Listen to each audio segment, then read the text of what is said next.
Theosophy Today, an interview program exploring some of the latest ideas on comparative religion, philosophy, science, and the arts. Host for today's program is William Metzger, editor of The Quest and the American Theosophist magazines. Hello. Our guest today is Diana Dunningham, who is Assistant Director of the Crotona School of Theosophy in Ojai, California. And we're going to be talking today about karma. Welcome, Diane. Can you tell us, please, karma is one of those Eastern concepts which seems to be one of the basic aspects of Theosophy, the teachings of Theosophy. I'm wondering if you could tell us something about karma. What is karma?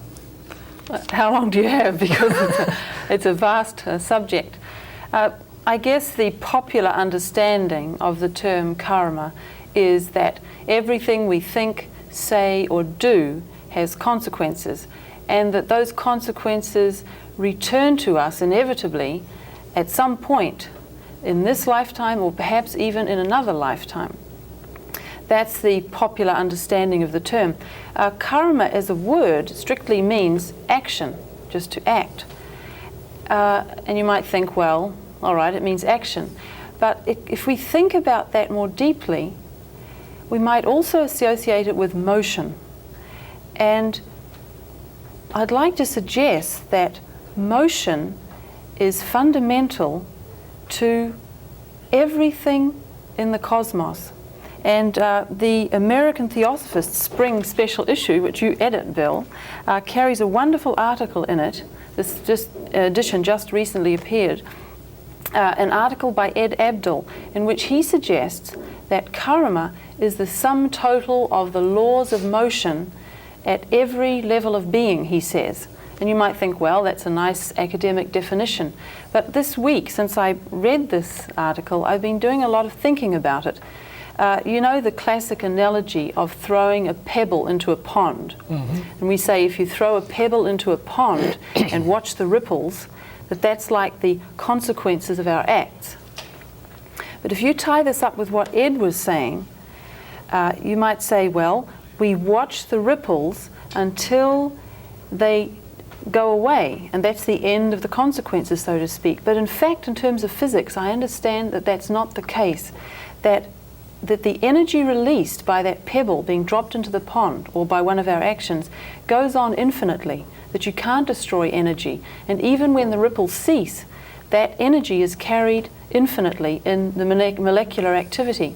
And it may be transformed into other forms of energy, such as heat. So if the ripple in the pond, for example, runs into a log, then it can bounce back somewhat. Mm-hmm. Some of it can be absorbed, but then it can bounce into other ripples going from other pebbles that people have thrown into the pond, and it goes on infinitely in an infinitely complex pattern. People often talk when talking popularly about the subject of karma, they talk about such ideas as the idea of karmic debt. That what did I do, to create this karmic debt that I'm now experiencing, or commenting on another person's things that have happened to people in the world, and saying they must have done something in another life to have earned that. Would you say a few words about that notion? That notion is very helpful to many people because it enables them to feel that what happens to them is not just a random, capricious event, something that they have no control over. And it helps some people to think, well, I've done something in my past that must have helped to produce this situation. And it can be helpful. However, I wouldn't like us to go too far and say, gosh, he must have done something terrible, he's guilty of some terrible thing in the past, and automatically assume that the person is somehow bad and guilty. I think we can get a little carried away sometimes. There are obviously a lot of kinds of karma, judging from some of the things that you've said and written on the subject. And you speak of levels or fields in which karmic activity takes place. I'm wondering if you would outline those fields as you refer to them. Yes, this is just one model. It's just my little theory for the moment. I'd like to suggest that we distinguish amongst three levels: the field of the personality, the level of the personality, the cash karma, the immediate cause and effect sequence we can see in our own lifetime without too much effort. Cash karma in terms of immediate payback, is that kind of the idea? Yeah, immediate payback, that's good. I mean, for example, if I'm unpleasant to someone, then they will react by being unpleasant to me, that's obvious. Or if I'm kind and loving to someone, they might give me a lovely hug. There's that level. And then I'd like to suggest that there's the deeper level of the life patterns. If we accept the idea of reincarnation, there are those patterns that repeat themselves in terms of our deeper fundamental character traits. And there we have to look back, to look inward into our deeper character and look for patterns and life patterns. And therefore something that may happen to us and appear to happen out of the blue may be connected with a deeper life pattern, a character trait that's repeating itself from life to life, that may be helping to produce the circumstance. Then the third level I'd like to share with you would be what I think is, you might call, the collective level, and I think that's a level that's been tremendously neglected nowadays.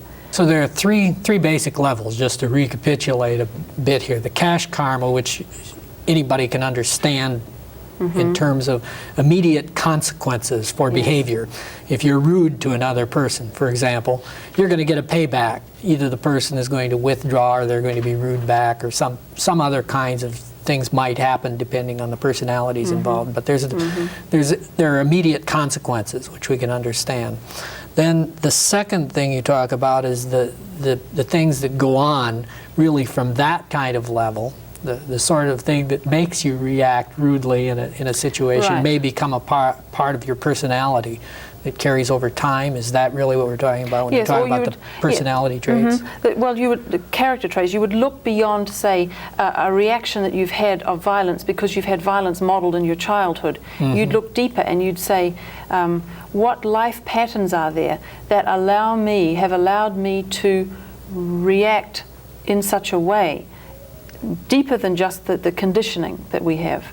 And then these continue on through life, and if you're doing therapy, for example, that's the kind of thing that you're really working on, is trying to identify those patterns and understand them. Because two children can be raised in the same environment of violence and react differently. So what can we tap into at the deeper level that we can get a grip on to help us to surmount those difficulties? You see? The kind of thing has many applications in real life, doesn't it?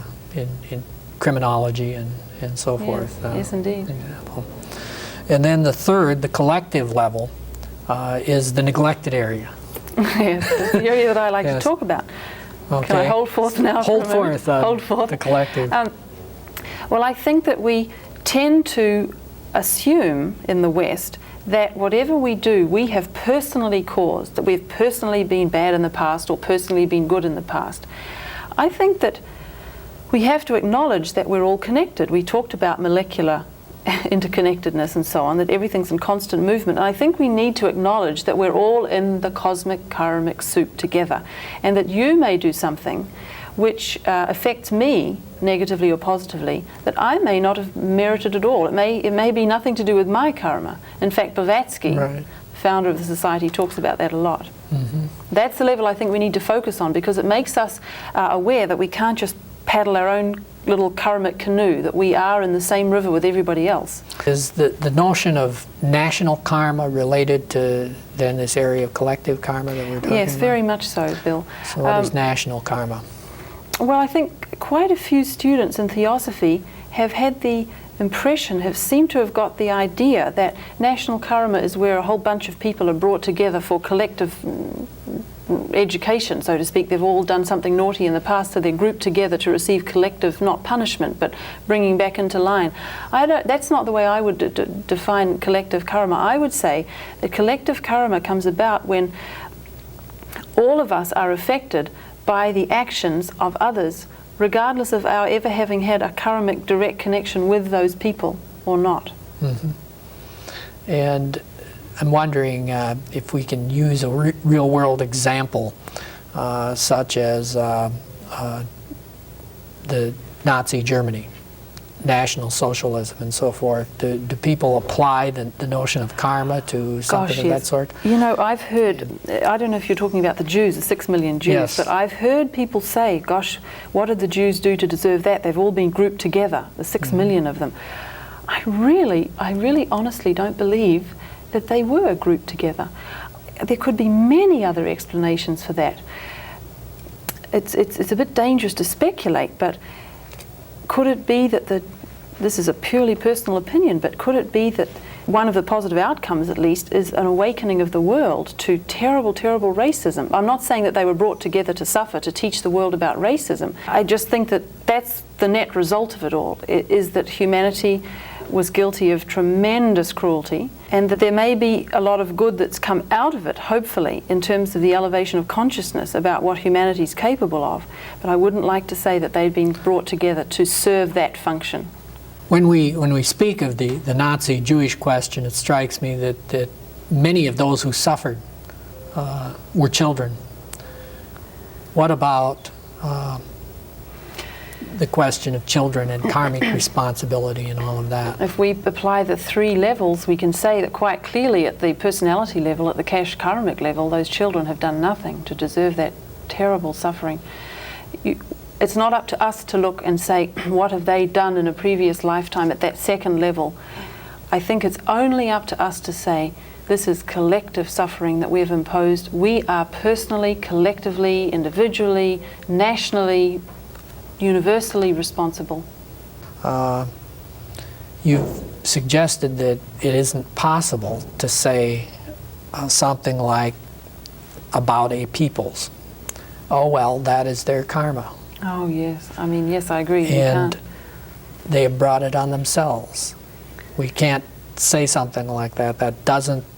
We can only say that for answer ourselves. It, does it? No. We can only accept that in terms of our own situation. And instead you say, not it is their karma, but it is our karma. In what sense is it our karma when we look at something that has happened to a group of people? Let's not use the Jews in Germany as an example of this time. Let's use something more recent, the chemical disaster in Bhopal. Or the Union Carbide the factory, Union Carbide the Indians who factory died. Where a number of Indians died as a result of chemical pollution. I would like to suggest that rather than saying they must be paying off some terrible karmic debt, although some 2 or more thousand people who died, what we have to say is perhaps they weren't responsible for this at all. Maybe it's our responsibility and the negligence and the exploitation of the West. Maybe that's a new cause and effect sequence and we are involved in that. That is the angle that I think we need to focus on, is how we can help. It's crucial. And what is our responsibility in all of that? Yes. That there's a karmic debt. A karmic involvement, I choose to. There's a karmic involvement. And, we've incurred, and yes. the challenge is to become increasingly aware of our karmic involvement in the things that happen, not only to us in our own situation, but to the situation that we are a part of. Whether it's our company where we work, our organizations that we're involved in, our social groups, or the larger world. Yes. I've been very moved to see the number of grassroots movements there are in America for all manner of things, from animal welfare to ecology to peace movement. I've been very moved to see the number of grassroots Americans involved. There's enormous numbers of institutes for world peace and societies for world peace. There seems to be a whole spawning of little movements. What we're trying to do, is, I think, in one sense, is to get at the danger of self-delusion that can come into interpreting these things on a very personal level. An individual interpreting their experiences at the personality level, and we're trying to get a larger understanding of yes. I think we have a tendency to take the idea that everything we do is a result of a past cause, of our own cause, and we tend to run with that a little bit too far to the end of the football field. Having said that, there is suffering that is personally unmerited, having suggested that, I would like to add a very important rider. I think that nearly everything that does happen to us, you can almost see is cash karma. If you can look at yourself with open enough eyes, if you can observe yourself lucidly enough, I think you can see that most of it does stop at the deeper level of the character. I mean, most of it, 95%. Just looking back over my 34 years of existence, I can say that I can see that almost everything that's happened to me I've brought on myself. I wanted to add that rider. Yes, by and large, the things that happen to us are our own doing, but that doesn't remove the collective aspect. The collective aspect, which causes things to happen undeservedly. And which contains the essential teaching of the doctrine of karma, namely that of unity, that we can't separate our karma from that of others. And that's the ultimate lesson, that we're all in it together. So we have a great deal of personal choice, but it's not 100%. We've got it all wrapped up and organized here. That's right. Bill, we've got it all sorted out. Right. Sometimes people speak of how to shift our attention a little bit to deal with a few other issues, and sometimes people talk about the lords of karma. What are they talking about when they refer to the lords of karma? Is that just an anthropomorphizing of well, I think principle? I think the principle behind it might be that there are cosmic intelligences involved in the creation and the maintenance of the universal process. You might call them cosmic powerhouses. I think they're called the Lipika in Theosophical terminology. But between that and talking about lords of karma, who sort of sit up on the clouds deciding whether to give to you, Bill, this burden in this lifetime or this joy, and parceling out things and saying, I'll give him just this much, this is as much as he can take. That, I think, as you have mentioned, is a little bit anthropomorphizing, a little too creating him in his own, the lords in our own turning them image. into cosmic managers of the events of our lives. Okay, and another term, I think we've probably been on the fringes of this, but another term that we often hear is that of negative karma. Can you say yes, people, a few words about that? If something sad happens to us, we say this is sad, negative karma. If something good happens to us, we say this is good karma. But it doesn't take much common sense to figure out that if a piece of bad karma, negative karma happens to us and has a very positive, beneficent effect on us, salutary effect, that really turns out to be good karma because we've learned something out of it. And good karma, on the other hand, apparently good, a luxurious, happy, comfortable life, we may learn very little in that lifetime. So that turns out to be bad karma, so to speak. So I don't like the terms negative and positive. All depends on our attitude. Yes, the problem of good and bad, of labeling in that way, is that it removes the element of learning from painful experiences. We really can't label karma because you and I may go through exactly the same event. Let's say you can do that. We go through exactly the same event. We're both involved in a car wreck together. And we both end up in hospital and we've both got both legs broken. How you react to that and handle it may be very different from the way I react to it. I may have a complete nervous breakdown. So the event in itself is neither good nor bad in a way, but what we learn out of it and how we individually respond to it is the all-important thing. It's easy to say that, isn't it, and theorize. Yes, it's wonderful. No, I mean, it sounds nice. I hope you'll come and visit me if I do get in hospital with broken legs. And then the idea of, I guess, karmic baggage, which is a popular phrase, comes into this same kind of an issue of good and bad karma, that we're somehow carrying karmic baggage. Yeah, I like it. It's a nice little analogy. We're carrying our karmic load here and we're going to offload some baggage and work through stuff, sort it out. I like it as a little analogy. Yeah. And then turn it into a kind of a growth experience, a learning opportunity, the things that happen to us. So we've certainly suggested then that we have a capacity or an ability, the potential to modify our karma. And what are some ways that we can pay attention to the kind of karmic baggage we're accumulating so that we can do something about modifying it? I think that we can't allow ourselves to say, this is my karma, there's nothing I can do about it, or this is something I have to go through. I think we really have to change the verb to this is something I choose to go through. And then say to ourselves, I'm going through this, but I can modify my attitude to it. I can work with myself. Now that's easy to say, it's very hard to do, but it's the way we respond to the challenge and the way we try to work with it. We may need friends to help us, we may need counseling, we may need to go through something several times or 100 times. But it's the way we respond to it. There is that moment of choice and almost a moment of grace too when we open ourselves to something. You've used now a very Western term, I guess, in mentioning grace, to go along with our Eastern term of karma. What is grace? In connection with karma? Mm-hmm. One aspect of it might be that when we're faced with a great difficulty or even a great joy, and we might talk a little bit about joy in a moment, that when we face, say, a great difficulty and we open ourselves and we set aside, we're forced to set aside our arrogance and our insensitivity and our thick skin and our defensiveness, and we stop for a moment and we say, what is happening to me here? Help. What can I do about this? What have I done to cause this? The natural question. When we're at that moment, I think that sometimes the moment of grace occurs when there's a subtle shift in our attitude. Something happens, we're open. And we may not see the results, the dramatic improvement, but somehow we're beginning on the new spiral. I can't be more specific, but that's the moment of grace for me. The thing that strikes me about grace is the notion that it comes, in a sense, unwarranted, unearned,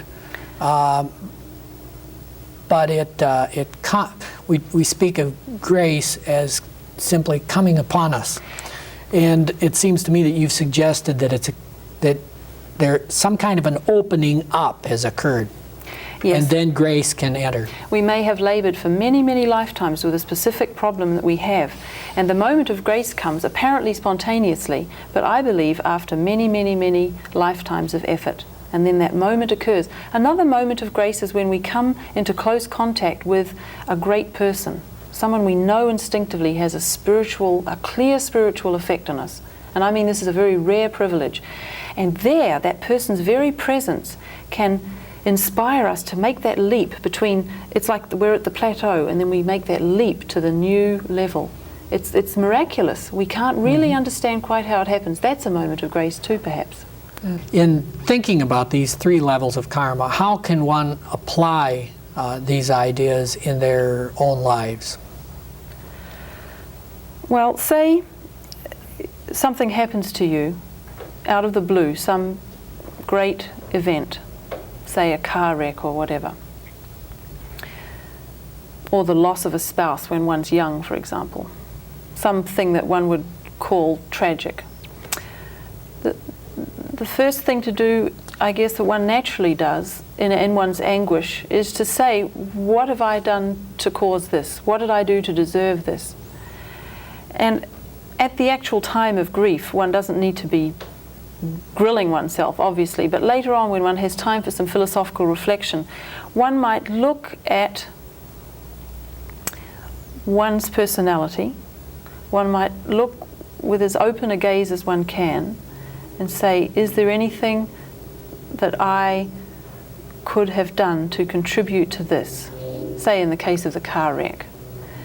And say you can't come up with any answers to that. You might want to move on to the next level and say, well, is there anything that could be a recurring pattern that's a much deeper level that I'm quite conscious of now in terms of my character? Then one might simply say, after a lot of soul searching, well, I can't understand what I could have done to contribute to this, but I surely don't want this to happen to other people. And so one then looks at it at the collective level, and what can I do to help others not have to face this situation? That's a brief answer. At last, I think of people who have a tragic experience in their life, and then after that devote themselves to the cause of people in similar kinds of Yes. tragic experience. And from the broader perspective, that's been a triumph. It hasn't been a tragedy at all. The real tragedy is when someone goes through an experience and they're crushed by it utterly and they can't seem to understand it and it defeats them utterly, or they just go on and repeat the same patterns like alcoholism or whatever. That's the real tragedy. Yes. So it's a case of taking responsibility. We want to see what we can learn from the experience and do something about it. Earlier you were mentioning wanting to address joy along with the kinds of tragic experiences we tend to talk about so much. Yeah, we've been focusing in a lot on tragedy. What about joyous experiences? Well, I think that when joyful events happen to us, we tend not to say, what did I do to deserve this? All of a sudden we're not concerned. We think, oh, of course I'm deserving of this. You know, we don't apply all this. Yes. Isn't this wonderful? We don't look at it. But I think that there's pause for reflection there too. You know, I once went to stay at the international headquarters of the Theosophical Society in Adyar, Madras, and I had the most wonderful month of involvement in helping to work with a clinic for poor people and the ill and so on. It was a wonderful month, the entire experience. It doesn't matter what the details were, but when I came back, I lay down in my own bed back in New Zealand and I was just dropping off to sleep. And all of a sudden, I came back awake and I sat up, bolt upright in bed, and I thought how grateful I am for that wonderful experience. And I thought how awful I was going to go back to sleep as though nothing had happened. And my heart was beating from gratitude and joy. This may sound a little corny, yes, but I was suddenly aware of what a good piece of karma that was. And there was a moment of grace in that for me. Well, I think that's probably a good point for us to wrap up, Diane. I'm so glad that you've joined us today and we've had this conversation. Can we keep talking even after the camera's turned off? I'm sure that we certainly can, and I'm sure that we've given our viewers some ideas to chew on as they do their further thinking about karma. I certainly hope we have. Okay, thank you very much. Thank you. Thank you.